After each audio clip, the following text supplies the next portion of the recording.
a place of bitterness and regret where he must look for explanations for his failures. I think all of us have been maimed by this.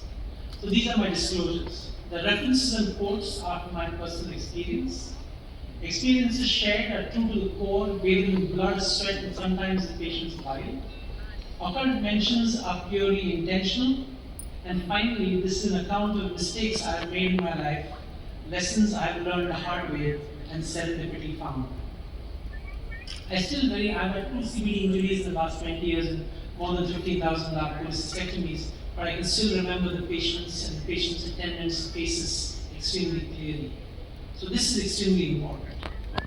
When you take up any new procedure, be it anti-reflux surgery, anti-resections, or laser surgery, when you come to a training program like you had in WorldCon 2 days ago, or you attend some time with Dr. Kalyankar, you feel going out of the course, you know everything. And you can take up any patient that comes your way. And then you will find some problems. There will be some morbidities, there will be some complications, you will see some burns, you will see patients coming back with sepsis, and then gradually you realize that in any new technique, there is a lot to learn, and we learn as we progress. Primum non nocere. First, do no harm. So decision making in surgery is perhaps more important in the technical part of surgery. It means making choices, including inaction, when not to operate. The results of surgery, like everything in life, are dependent on decisions. Our decisions, good ones, are life-saving, but bad ones can be lethal. And remember, surgery leaves not only a scar on the patient, but also on the surgeon's mind as well. Those of you, I do a lot of complex GI surgery, anti-resections, esophageectomies, pouches, so morbidity there will be. And often if you have a disaster, a death, a complication, the surgeon is often the second victim.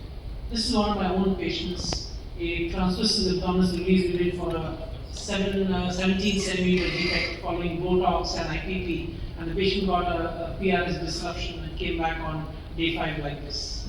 So no matter what measures we take, doctors will sometimes falter. It is unreasonable to ask we achieve perfection.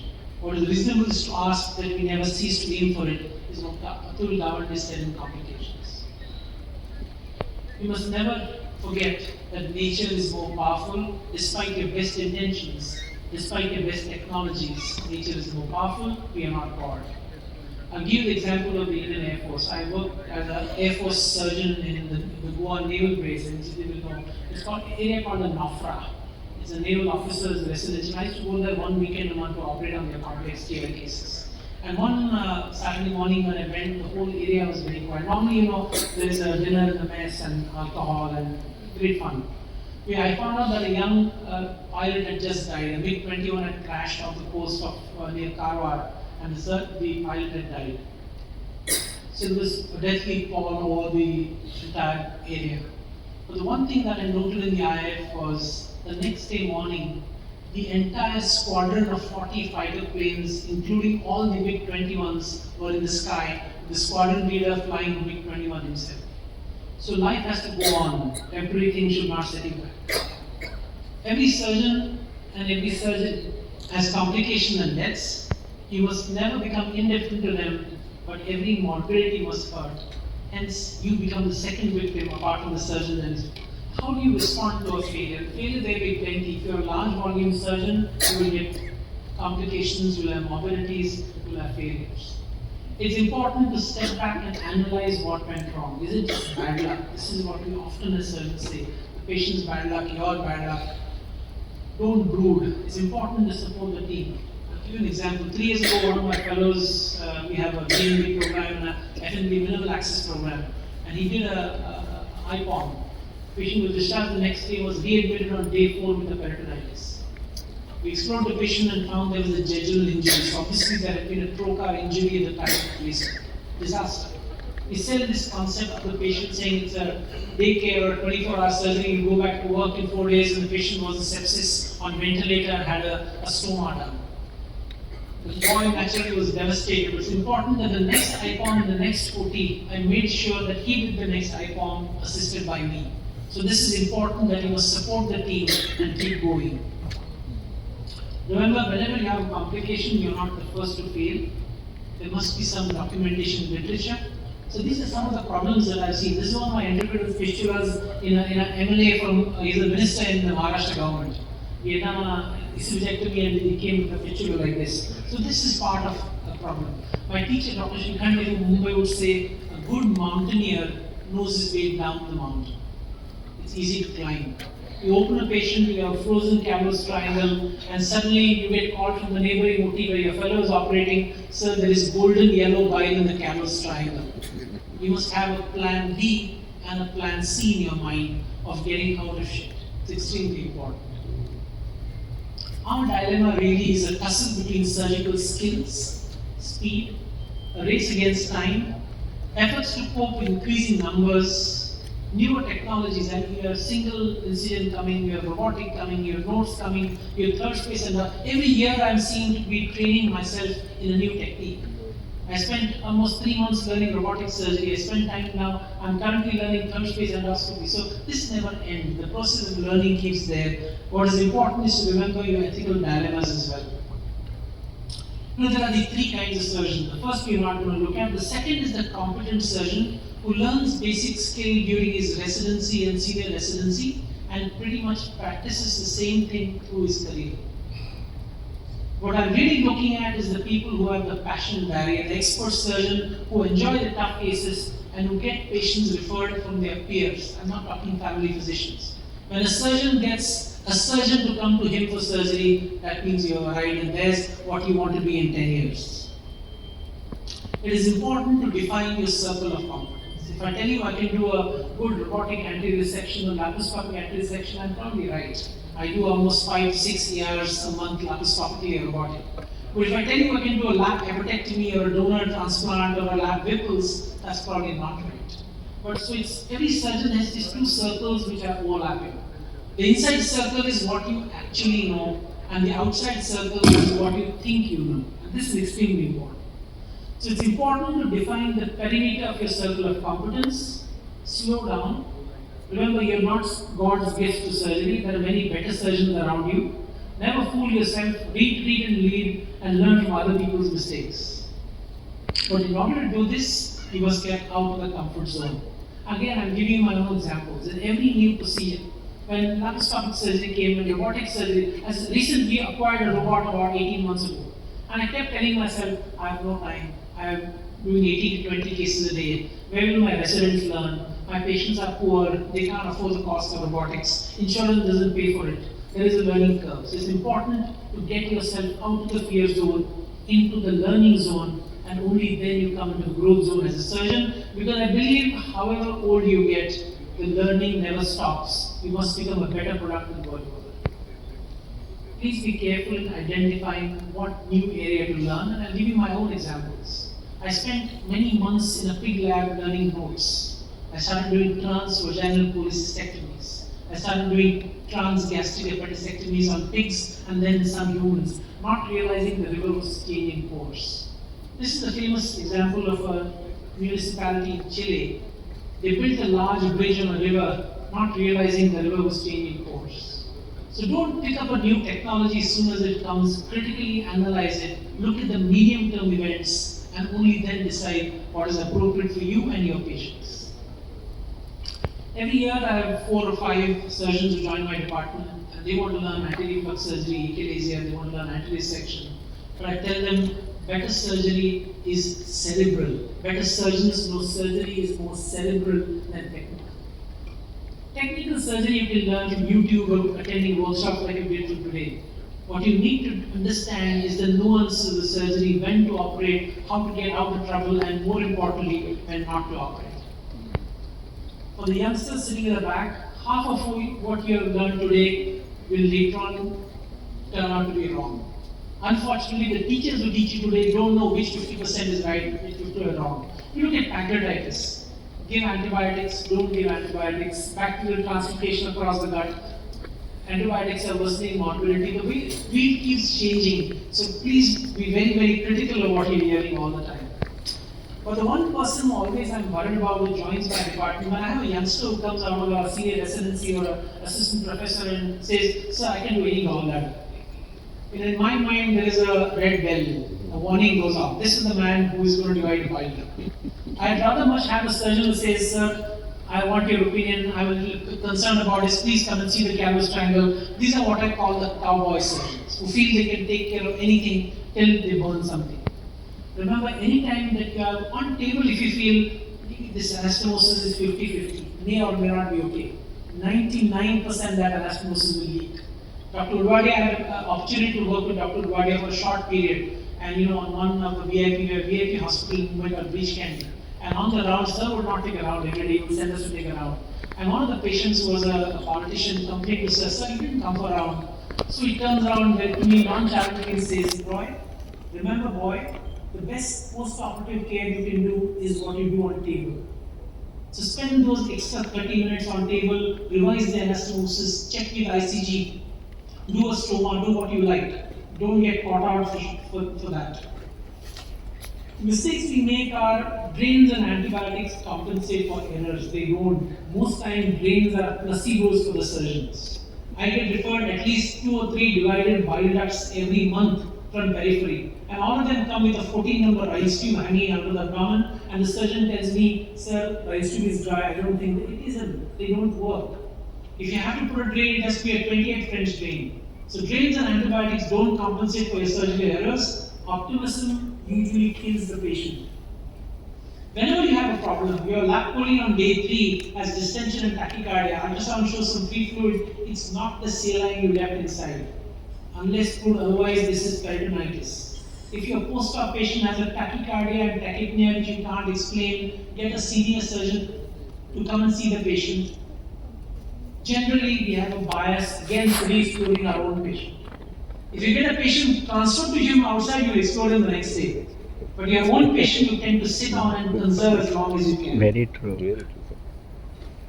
For the youngsters in the back, remember surgery is a small community. Don't burn your bridges. Remember, as a young surgeon, your complication is going to go to somebody with grey hair or no hair like Dr. Patankar.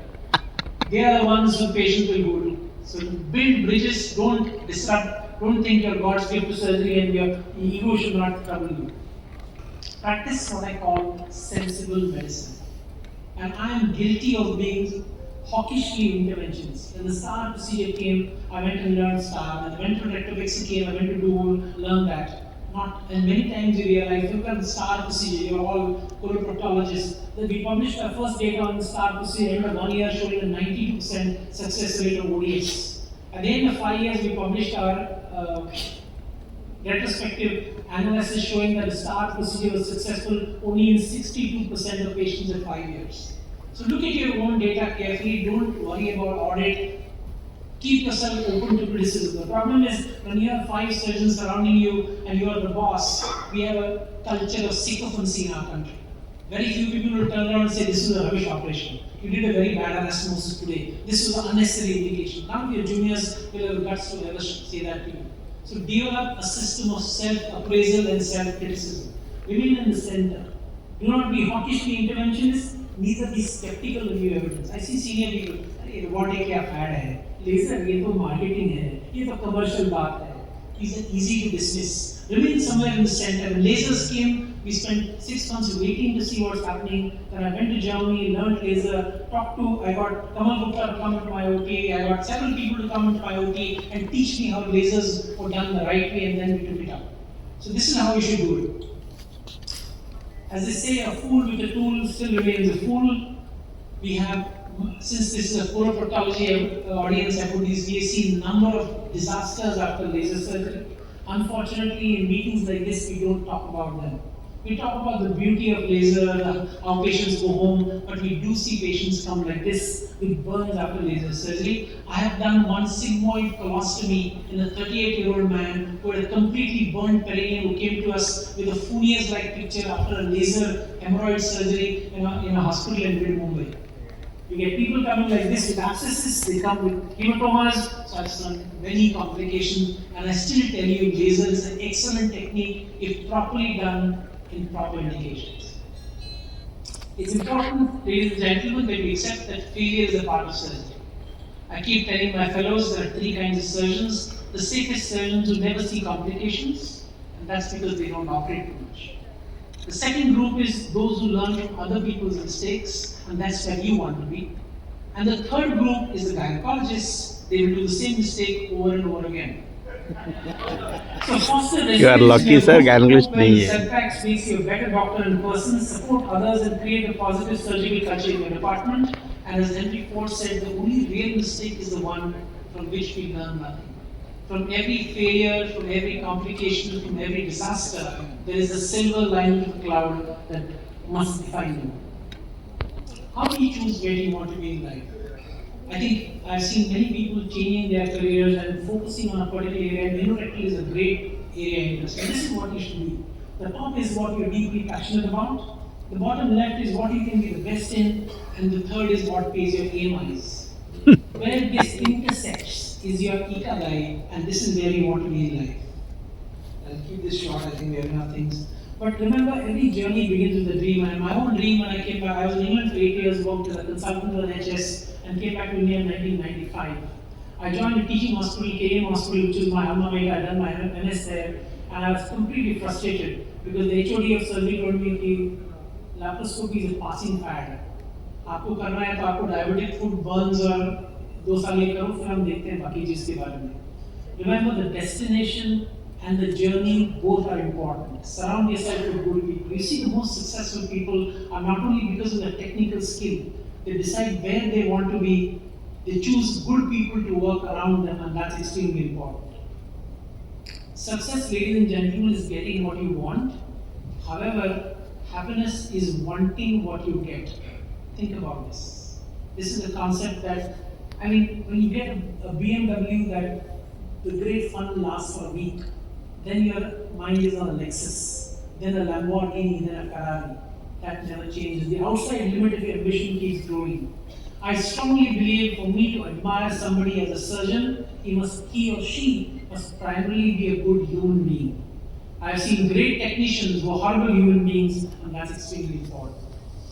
The last part of my talk is about burnout. I see many young people who get increasingly frustrated with the long system of medicine we are. And for this, I must tell you a mistake of my life. I think all of us in this audience are like jugglers who are throwing 3 balls in the air. The first ball is your professional life, which in my case was very high. Still, I travel about 40 weekends out of 42 to some workshop or lecture. The second is your social commitment, and the third is your personal life. It is almost inevitable that when one ball is very high, other balls remain relatively low down. If you ask me what I have the most regret in my life, I didn't spend time with my children when they were growing. They're both doctors now, both postgraduates, but I was like a father and absent child. I would leave when they're asleep and come back when they're asleep. And this is for the youngsters, the Kanayas and Sushils of the world. Think about what I'm saying. Define what is enough to you. TME is not the TME plane of Bill Haley. It is time, money, and energy, not total mesorectal excision. So it's important that when you have time, when you're just out of residency, you have no money to spend. But the problem is when you're like Dr. Jiten, who has a lot of money, he has no time to spend with his wife and kids. So draw that fine work-life balance. Do not compare your chapter 1 to somebody in chapter 20.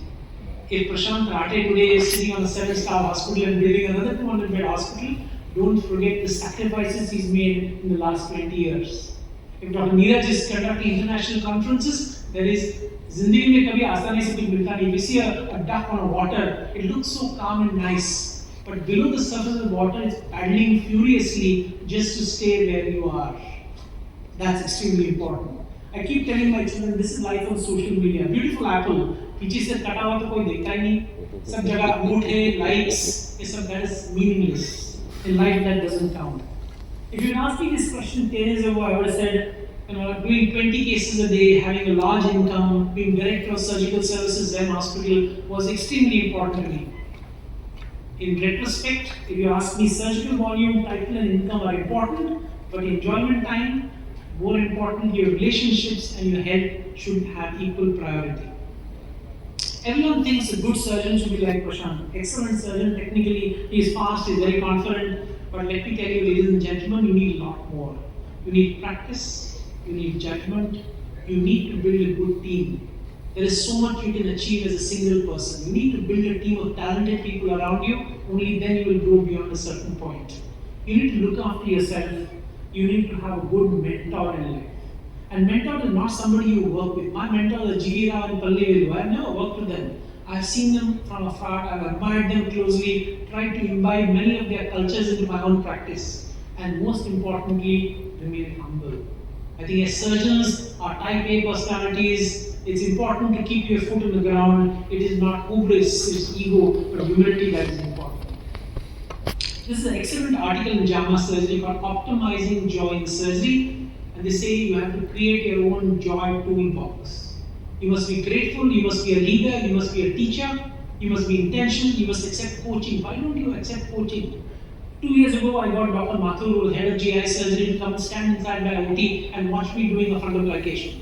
And I have done more than 1,000 fundoplications, and yet at the end of the surgery, Dr. Mathur could point out 2 or 3 small things that I could have done better, or less reading, or better planes. Why does Sachin Tendulkar or Michael Jordan have a coach even when he's in the peak of his career? Why as surgeons we think we learn in residency and the rest is only watching live workshops and Worldcon? It isn't. Get a senior person into your OT who you know, who you like, who is biased for you. Let him or her critique you, and that's how you improve. Important. Stay involved in the community, cultivate compassion, and most importantly, learn to laugh at yourself. I'll finish with this poem, which is by Dr. Srinivas Pai from Dharwad, I think. Boss from Hooghly is here. This is something that he gave me when I visited Hooghly to conduct an endoscopy program at King's Hooghly. And I love the poem, and I think this is where I want to end this. It says, when my death taketh me, I'll be ready. In fear I shall not be. Why fear one's tomorrow? At my funeral, I crave for tales of joy, not tears of sorrow. My grave deserves no bouquet. My tombstone will need no epithet. When I go to the other side, when I cross the great divide, what use my power, my money, my fame? All in afterlife that remains is one's name. Riches are with weakness fraught, not a tomb or mausoleum in my name I desire, nor a gilded grave I require. My role is now, ladies and gentlemen, mentoring young surgeons that training deserve, in hope that with kindness, mankind they will serve. Thank you very much.